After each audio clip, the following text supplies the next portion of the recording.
Righty, got a question here. How to plan to lose, what is it? Body fat forever. So once it comes off, it never comes back. You know that's the name of the game. I would say there's a lot of problematic information out there that is from high level pro bodybuilders that's designed to purely be the lowest body fat for one day, for the day of the competition, and then the body fucking reacts and freaks out, and then they gain a shit ton of weight, in 2-3 days after the competition. So I would say the number one thing, is understanding that a lot of the information out there is people that have no idea about the long-term consequences of, keeping the fat coming off rather than it going up again, yoing, the weight going up and down, all these crazy diets. So the most pragmatic, simple shit, it's this what, all right. So basically the main big factor in all this is thyroid. Your thyroid gland. If you screw up your thyroid from just fasting and calorie restricting really hard, sedentary lifestyle, all sorts of things can screw up your thyroid. So getting your thyroid, get a blood test, get your thyroid tested.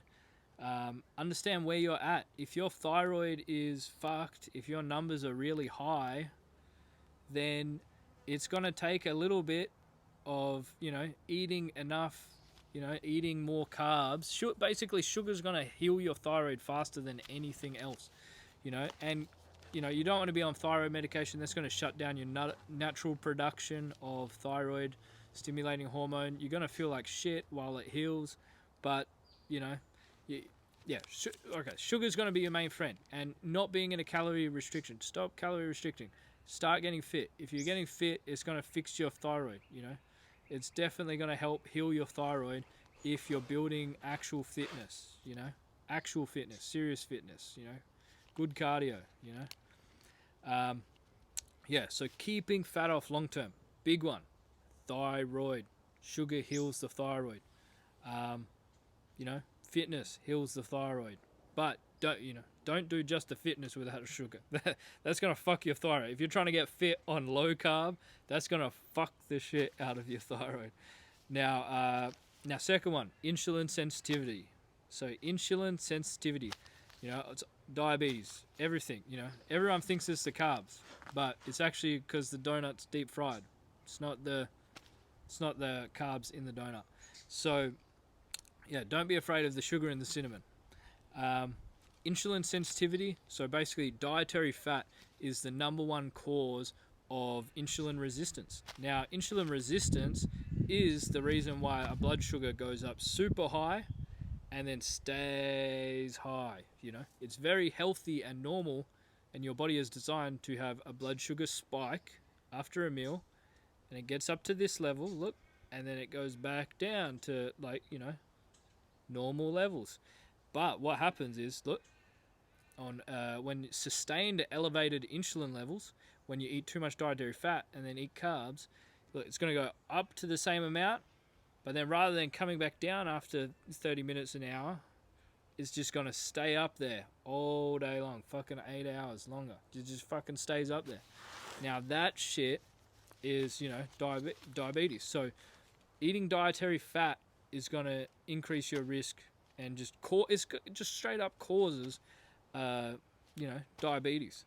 Now, insulin resistance, obviously, other than number one thing, keeping the dietary fat low, that's the main factor that most people, aren't aware of, Other things, getting good sleep definitely impacts your insulin resistance.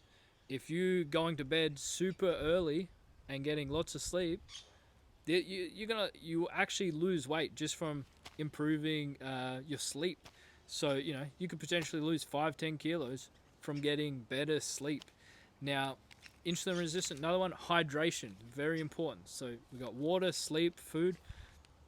We got water, hydration, increases insulin sensitivity. Your body's going to be able to work more efficiently. Your liver's not going to be backed up, and you know, you're not going to be feeling stodgy and all this shit. So water is a major one, and you know, it's going to improve your digestion and everything. You're going to feel great. So water, there's some main ones. We got movement as well, exercise. This is gonna get moving your body daily. You know, it doesn't count when you're at work and you're walking 10 meters and then stopping for a couple of minutes, then walking another 10 meters, and then by the end of the day you've done, you know, 5,000 steps. That shit does not count. A walk only counts if it's one continuous walk. You know, it does. You know, if you walk for 100%, walking for 5 kilometers in one go without stopping is more powerful than walking 10 kilometers, stop, start, stop, start, stop, start, stop, start, stop, start. You know, it's just the one 5 kilometer walk all out in one go, 100%. That's going to, you know, be better. So insulin sensitivity. So you want to follow my other protocols. So we recommend on this channel, watch some of my other videos. It will give more detailed information on how to build some serious level fitness, like all aspects of fitness. We're talking like how to optimize cardio to really, you know, focus on building the most amount of cardio that you've possibly ever had before. Yeah. So as well as, so we got cardio, we got weightlifting, we got you know, there's different types of cardio, different types of weightlifting. And I tell you exactly which ones you really should implement to make the most of it, because they all have a different type of benefit. And yeah, it's pretty, I give pretty straightforward tips. So it's like pretty straightforward, like, you know, it's not faff, it's not bullshit, it's not silly little exercises, it's not a, you know, it's not a little, what do they call it, like a 5-minute full body workout, you know, aerobic thing. Like, you know, that's great if you're a grandma that, you know, hasn't kept her fitness over her whole lifetime. But if I was you, you know, VO2 max is, you know, now they're saying it's the #1 predictor of longevity. So if I was you, I would be building some serious fitness while you can. Don't wait till it's too late. Don't wait till you have cancer. Don't wait till you have a heart attack. Don't wait till you get old and decrepit. You know, seriously, take action now. It's going to help you, you know, keep it, you know, it takes a long time to build fitness. It doesn't build fitness overnight. Now, I give you the most pragmatic, straightforward, like most effective training that actually gets the results that you want. So, you know, because there's a lot of training out there that's just not effective. That it's, you know, you waste your time doing it. You think you're doing it. And a lot of it is the Instagram shit that looks cool, looks exciting, looks like the cool new hip thing. But in reality, you know, maybe you just need to, you know, learn the fundamentals and, like, you know, what actually builds fitness. So it's, you know, that's what this channel is all about. You know, subscribe if, you know, this is resonating with you and you understand that, you know, there is a lot of faff out there. This channel is zero BS when it comes to effective training. This is just stuff that's truly effective, and, you know, it's no BS. If you do it, you're going to get the results. So, you know, just, and everyone knows. So hard to build fitness. Once you got it, you know, pretty easy to maintain. So, you know, or get back. Once you can get high level of fitness, it's easy to get back, you know, but building it for the first time, that's going to be hard. It's going to take, you know, it's going to take commitment and dedication by you. If you've never built fitness before and you're sedentary, it's going to take a bit, but it's 100%, you know, gonna keep the fat off long term. So that's the main thing we're talking about here. So if you want to keep the fat off long term, what's going to do it? Obviously, you know, the diet, keeping the diet, making sure you got no problems with that, sleep, water, and exercising. So, you know, keeping that high level fitness, that's gonna help you keep the fat off way into older age, you know. We got a couple other tips I'll quickly give. So community, you know, making sure you have people around you that are also interested in fitness or eating healthy, or understand you don't have someone around you that's, you know, just into calorie restriction and, you know, sedentary, and they're, you know, they're scared to eat some bananas and dates, and they're you just you know, that long term, you know, that shit's, you know, difficult to be around. So community, find fit people, maybe find people in the community. If you know, you're looking on here and you know what's up, Raw Till 4 and High Carb Crew and shit, you know, find fit people in your country, in your city, and, you know, really go to town. You know, park run's a good one. If you want to start running or jogging, park run, look up parkrun.com, and you know, it's a free running event every Saturday, and it's really great. It's running and walking. It's just really great vibe. Very community. It's not a race. Can be a race. Definitely a race. But yeah, keep community. Let's say nature. Get out into nature. You know, get out in nature. Go on walks. Get some sunshine. You know, that's going to boost as well. You know, nature. Let's see. What is mindset? Nature. Yeah, mindset. Have the right mindset. You know the reason why. You know, why do you want it? You know, and then just the discipline to just do it. You know, you're gonna have to just do it. Don't overthink it. Just do it. Get out there. Don't hurt yourself. Build it up slowly. Be consistent.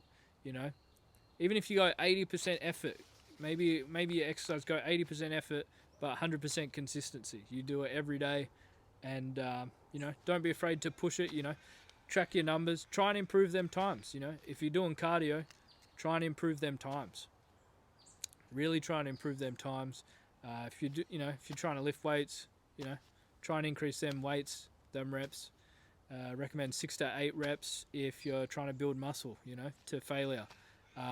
Learn good technique, slow on the decline, powerful on the incline, all right? Yeah, all right, I'll leave you at that. You know, in the long-term game, you know, long-term, not this short-term shit that's bad for your health and then you just rebound, you know. We all know people that have lost weight and then gotten fat again, you know. So what is that? Why does that happen? Why is that a phenomenon? You know, are they just falling into bad habits? That is a possibility. Eating a shit ton of fatty food. But at the same time, there's definitely, you know, adaptive thermogenesis. After you starve yourself, you're going to have a hyperphagic response, which means your appetite is going to be through the roof for like 12 weeks. For 3 months, you're going to be wanting to stuff your face like crazy. You know, not many people have the discipline to, you know, 3 months to not stuff their face when their body's crying out. So, yeah, you know, stop the adaptive thermogenesis, lose the weight, slow and steady wins the race, and you'll keep it off long term. So build that fitness, you know, get out there, and you know, check out more videos if you want tips on fitness. You know, the best fitness and nutrition tips you can get for your life quality, for performance, for ease, feeling great, and, you know, just go upward. Just go upward. Why were you dehydrated? Why are you dehydrated? Why are you dehydrated? Because not, sir. I'll tell you why! Because you're not fit for that goddamn